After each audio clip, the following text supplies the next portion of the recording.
approximation of FI can be very much, you know, in the mode of guidance as you just push them to do the right pattern. And that's a very first approximation version of FI. You know, it's very literal. And it's fine, but it's not, it's good to explore that. And then it is more than a case of you've shown them what the movement is and they copy you, which we'll talk about later in the week as guidance learning, rather than what we do more in FI, which is probably a little bit more abstract in that sense, a bit more has the discovery aspect to it, and it's more about giving them small bits of information for them to construct a pattern, but that's okay. So what was that experience like of just free ranging? Fun? Yeah. So you mean Jenny's comment was that it was really nice watching you all exploring and doing the what if stuff, which is really, I think that's a compliment to your curiosity, and that you're not looking. Sorry. And collaboration. That's right. So any observations about?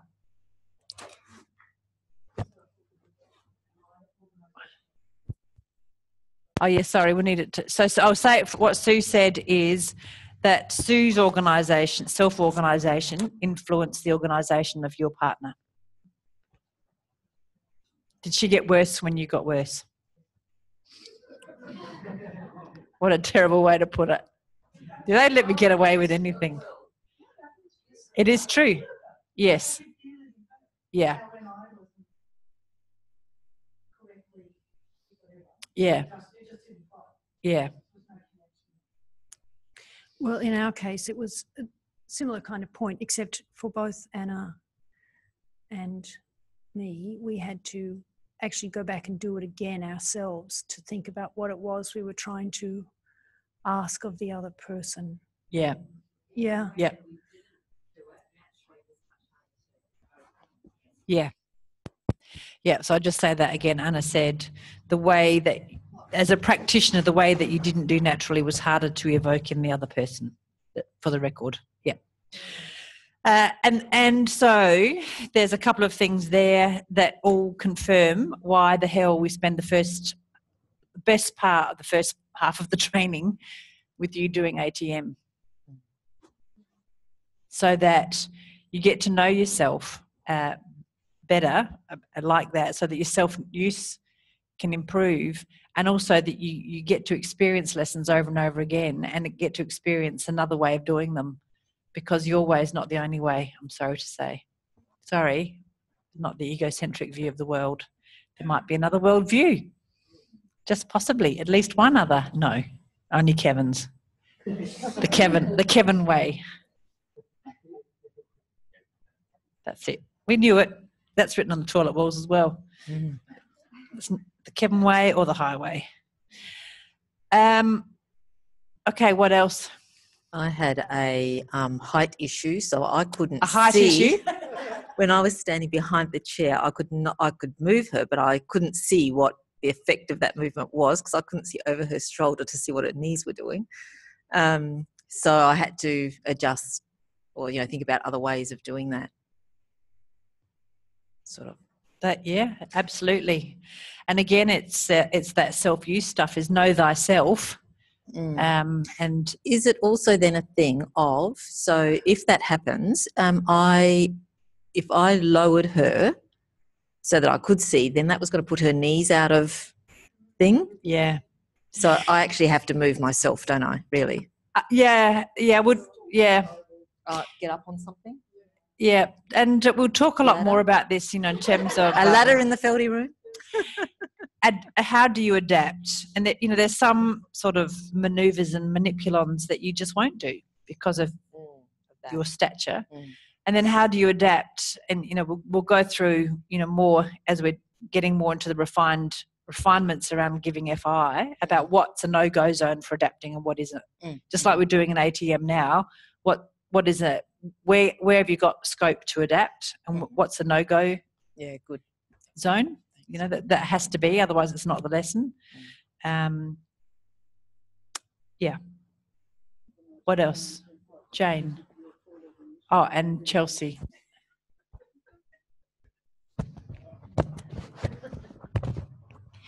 In our exploration of different ways to move our partners, some positions feel safer than others.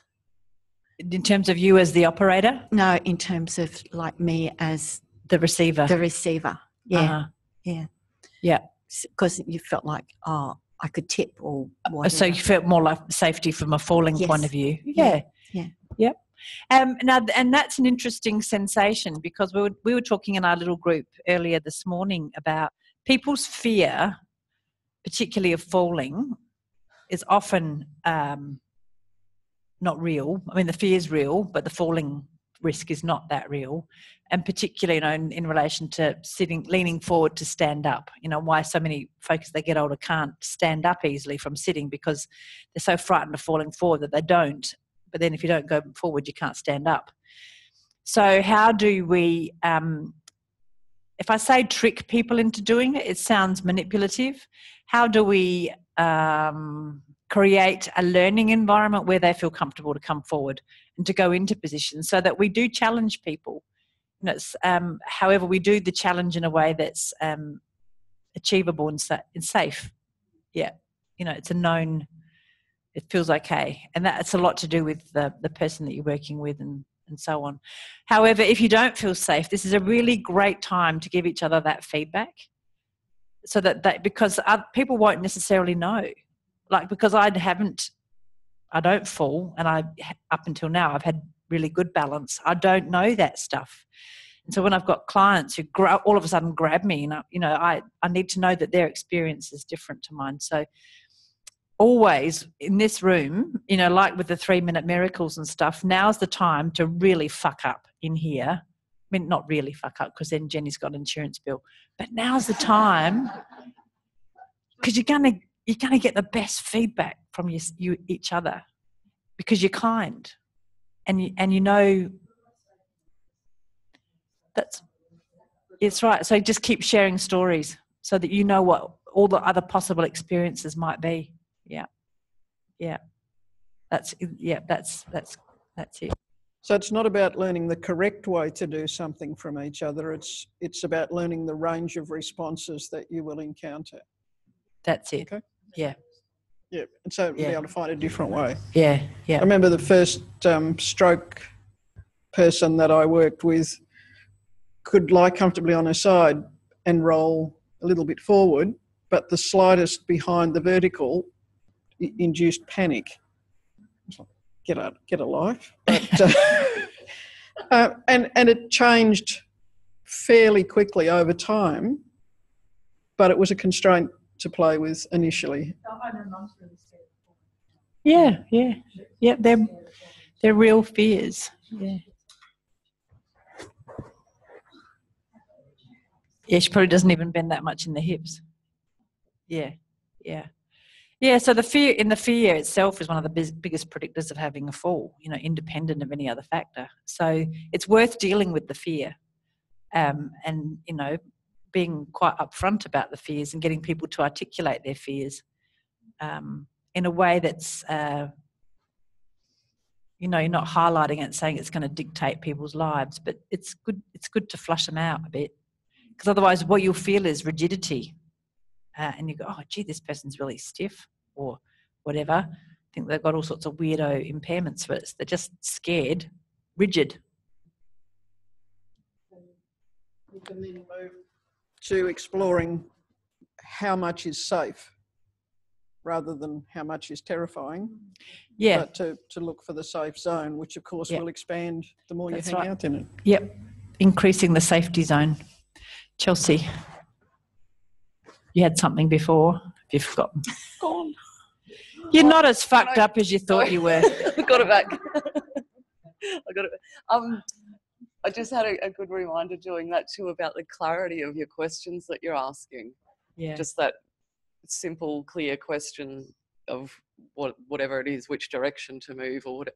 I did one that I was kind of playing around with. I think I had 3 questions in my head, and it was blindingly obvious that she was like, "Oh." Just Yeah. no idea which way to go, but Yeah. I didn't know what I was asking either. So Yeah, was a good great little point. reminder. Yeah. Yeah, because your hands, you know, and Zaran will talk more about this because he's got those great big long words about it.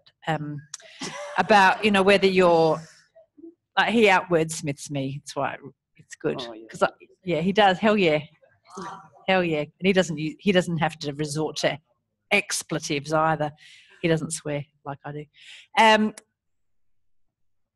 About, you know, your hands can have an authority for guidance, and they can have a questioning for questions, and it can be you know, a yes/no answer to the question of your hands, or, you know, as Jenny will talk about, an open-ended question can be your hands, and that's quite a skill to have that where the question is still clear with your hands, and again we'll keep practicing that and the distinction between them, and how, you know, what are the features of those different kinds of touch. And to be honest, our touch is, I'm a bit Israeli, a bit sort of but generally speaking, the Feldenkrais touch is more of the questioning nature. I tend to be like, well, did you notice this? Did you notice that? Bang! A bit, you know, yes, no. But we all have our different styles. What else did you notice? Yes, Linda? We noticed just how that it was difficult to, in fact, I couldn't, trying to be neutral, couldn't be made to shift my weight one side, the other one's this neutral, and the other one we could, but we couldn't think of a way to do it. So, yeah, that's right. She's got a right buttock So bias. it's quite hard. It's quite hard. Yeah. So, yeah, the habitual tendencies are pretty ingrained. You know, they're pretty dominant. So next week we're going to take this more into this idea about weight shifting from one buttock to the other. We'll take into this idea of shifting weight from one leg to the other, because all of these same things that we're talking about, turning around these vertical axis, you can do, you know, in a central axis or on the right leg or the left leg. So we're talking about the standing leg and the kicking leg, if you like, or the stepping leg, or the dancing leg, the gesturing leg. I think Larry calls it the gesturing leg. You know, so that weight shift is clear. Because again, with people who are afraid of falling, the weight shift is not clear. So they keep the weight in the middle, and then they have to step really quickly because they never actually go over onto one leg, or they go over onto one leg and kind of fall into it. Yeah. Yeah.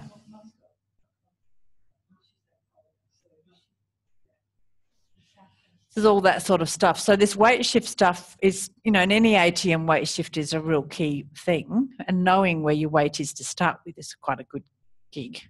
And then where it wants to go, and knowing where it doesn't want to go. And then, of course, as Philippa reminded, it's not just about weight shift left and right, but it's about the weight shift forwards and backwards as well. You know, with the feet in the front and all that sort of stuff. So these are all things to notice. And from a spiffer point of view, that's foundation. If you know what the foundation is, you know where the weight can shift within that foundation. Do you remember spiffer? Don't ask me what flow the other F is. I was thinking it's not what's on your T-shirt. Yeah, so we might bring spiffer back into the room too. Was that a useful framework in the break? Yeah. Okay. Okay. Any other comments about the? Yeah. Just isn't these lessons for getting out of the chair? Like, they could turn into that. They could turn into that. I don't think they do. I'm now telling you the obvious truth that I haven't read through the whole series. But they could. And that's where we went this morning in the half group up this end of the room, particularly with the 3-minute miracles, about what it would then be the attributes that you would need to encourage for this to be going from sitting to standing. And certainly weight shift onto one buttock and then the other is really helpful for that. Especially because we tend to sort of practice sit to stand like it's a symmetrical activity, but we very rarely do stand up symmetrically. We usually stand up to go somewhere there or there, you know, and we very rarely stand up with 2 feet equal. You know, we have 1 foot in front because we're Action Jackson or, you know, whatever. So absolutely these could lead into... Just going into like one of those walking frames. Yeah, to get the rotation back in their butt. Yeah. And of course you can, you know, the walking of the buttocks on, you know, like walking, you can just walk, if Andrew just walks your buttocks forward.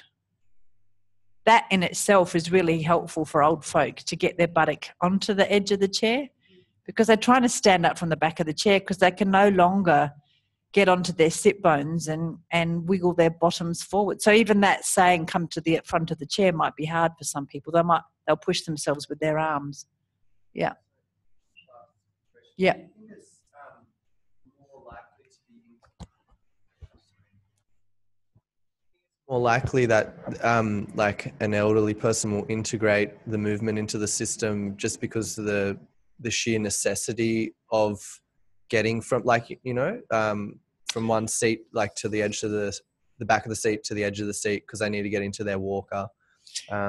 You know, you'll see with older folk, and everyone might have their own experience, and it's not just older folk, younger folk, any folk. The lack of awareness of what to do to make a movement easier is gobsmacking. It's absolutely gobsmacking what people will try and do. So they'll try and stand up. So if Angela tried to stand up now without any preparation, so she immediately comes up onto her sit bones. Don't do that. Try and stand up. I kid you not, you will see people who try and stand up from that position, and that's the only thing they can do. Yeah. Yeah. Yeah. Yeah. So you'll be gobsmacked at how basic sometimes the one little tweak that you have to put into the system, the one thing that you show someone, even showing them to pull their feet back under the chair more, will be a revolution for some people. And it might be hard because their ankles are now all stiff and grotty, so that it's hard to get their ankles underneath. But it just sometimes does blow my mind about just how basic people's what would you say? I don't want to say lacking, but you know, the strategies. Yeah, the strategies are really, really limited, and then they become a vicious cycle. So the less you use your ankles, the less they want to go into that position. So the more they stay out, and it's just amazing. Yeah, can I quickly? Yeah, because it's additional to the same question. Yeah. What we learned about with Angela, how our body or your body really responds quickly to the change and learn to the new pattern. It was very, very interesting. She's fast. Very fast, and that's what it says on the toilet walls too. She's fast. It was quite interesting because the first touch and you moved a little bit in one direction, and as only I applied different touch and the body moved differently, when I repeated the first, the pattern was already different. It's very interesting. Yeah, you are very plastic. A lot of you are very plastic now, and it's why it makes the observation stuff quite difficult, because just in the observation you'll keep changing. You'll notice that, I think, as I was walking around. Yeah, but the pattern changed and it was consistent. Oh, okay, right. It means yeah. So that's why it's really important in between segments that you work with real people, because you're not real anymore. You know, people here change. You change so quickly, and you're so responsive to verbal and manual sort of cues. Jenny and I look at each other going, I mean, giving you guys FIs is like, well, and I won't say easy, because, you know, if you move, you guys move. You work with people who just don't move. Like, I can imagine Jenny's client who, lying on their side, didn't, you know, even rolling backwards is scary. You know, that's kind of the reality out there in the real world. So it's really important that you work with more people than just yourselves eventually. But, you know, I'm sort of jumping a bit too much into the FI with this week. I want you to stay completely frozen with fear about teaching ATM. Oh, so funny. At your expense. It's so bad. Don't make jokes at other people's expense. It's really bad. It's very cheap. Any other questions about the manual contacts? So one thing to remember, which helps you to get away from the literal of just simply pushing somebody to take weight on their right buttock, for example, is to highlight the other areas that need to move in order to allow the weight shift to occur. So that's the kind of lateral way of thinking about this rather than the purely literal. Does that make sense? So with your hands, for example. So I think I've used this metaphor before, that I often feel like sometimes my hands are simply a torch, but they're a physical torch. And it's like I'm shining a light on your elbow because you've forgotten to use it. And it's like, you've got an elbow, buddy. Here it is. Look at it. But, you know, I'm not going to say look at it, but my hand is saying, you've got it. You're just not using it. Now, it's actually very rarely going to be the elbow. But some key things that people are really not aware of, that they need to be aware of to shift their weight, are things like the sternum. You know, there's things like the top of the sternum, the bulk of the sternum here. You know, this no man's land, I call it, between the shoulder blades. Getting people to feel their sit bones. Now, have you felt each other's sit bones, or you just felt your own sit bones? But you can get people to feel their own sit bones. What's your sensory experience of feeling your sit bones as opposed to sitting and not feeling your sit bones? With my hands underneath. Or just backboard being the floor even? Put your hands underneath it. Yeah, you could put your feet. You could put your hands underneath someone's feet. You mean? Yep. If they can't. If putting your hands under people's bums, I probably don't do a great deal of, but I have done. But you can get their hands under their bum, and that works really well. Yeah. I still feel like I'm still experiencing what it is to sit on my Oh yeah. And look, now my sit bones are really clear in my self-image because I'm sitting on them with my fingers. Take them away, not so clear. Not so clear. Yeah. So that's, your hands are always going to be the most sensitive part of you. They've got so much real estate up in the top story. They're always going to be they're going to have always be more sensitive. You've got very little real estate for your butt. Yeah. So when you put your hands, it is sort of like a torch. It is, totally. Yeah. Totally.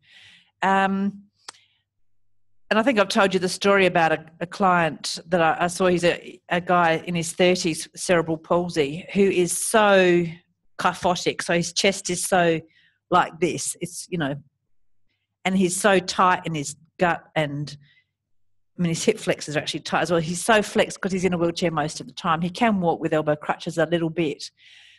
But so his legs they sort of work a little bit, but they're sort of semi-paralysed.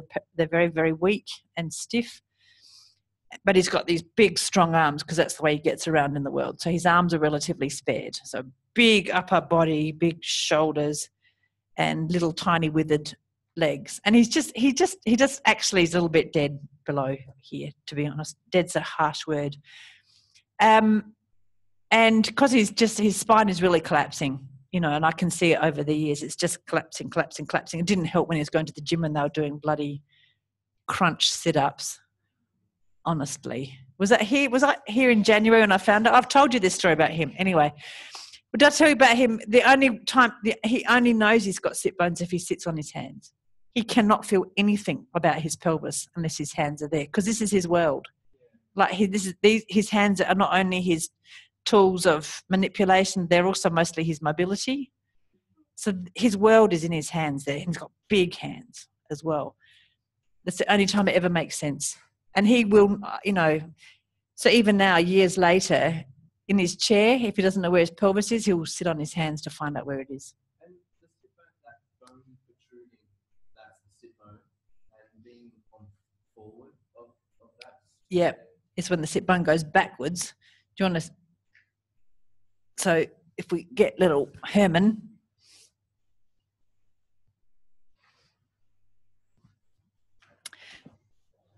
So if we sit him on the chair,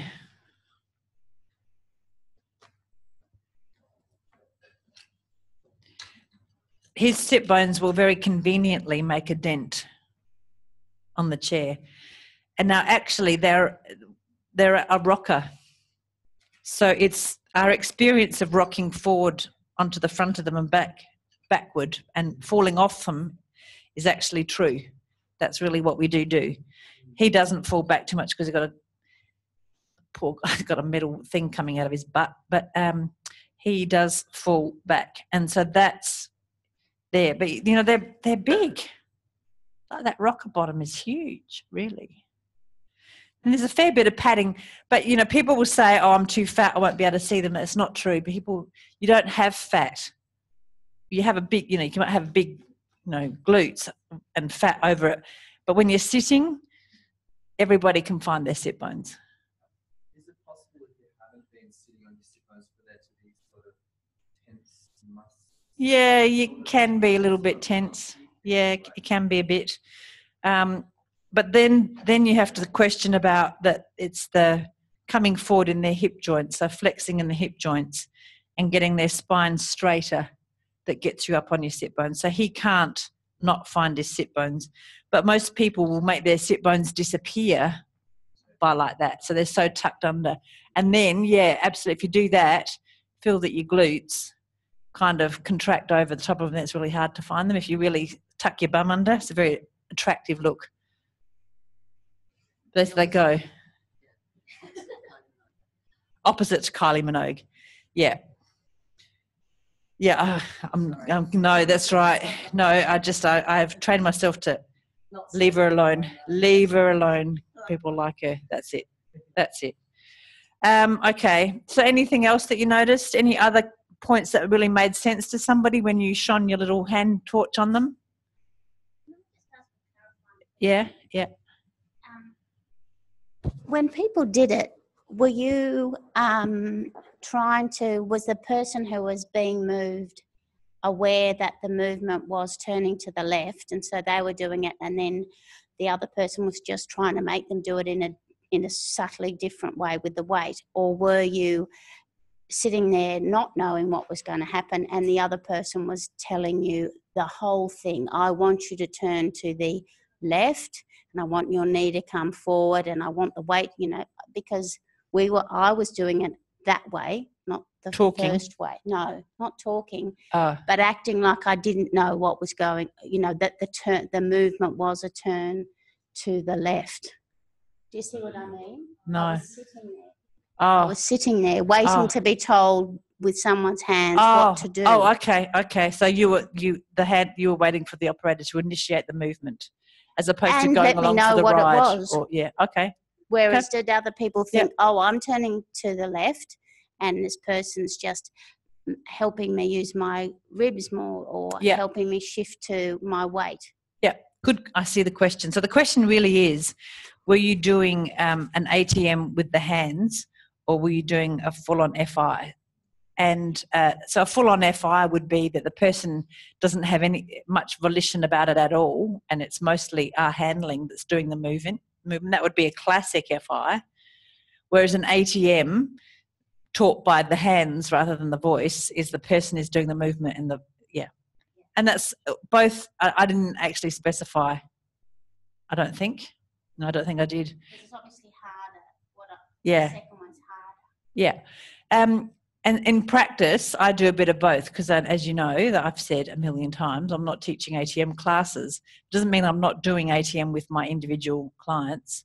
And sometimes I will do that first thing, whichever one it was that you said, where I ask the person to do a particular movement, and then I either use my voice or my hands or both, to work like that. Yeah. And sometimes I don't touch people. Sometimes I just can't be bothered. I don't want to touch anybody, and it's all voice, but it's one-to-one. And sometimes a bit of both. Sometimes it's just hands. Sometimes they're on the table. They don't move. I'm in charge.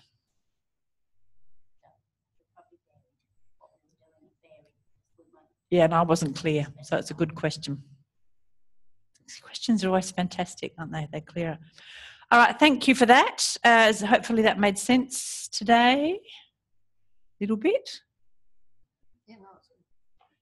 Yes. I'm always up for creating a bit of chaos, because the sense that comes out of chaos is even better than the sense that comes out of sense.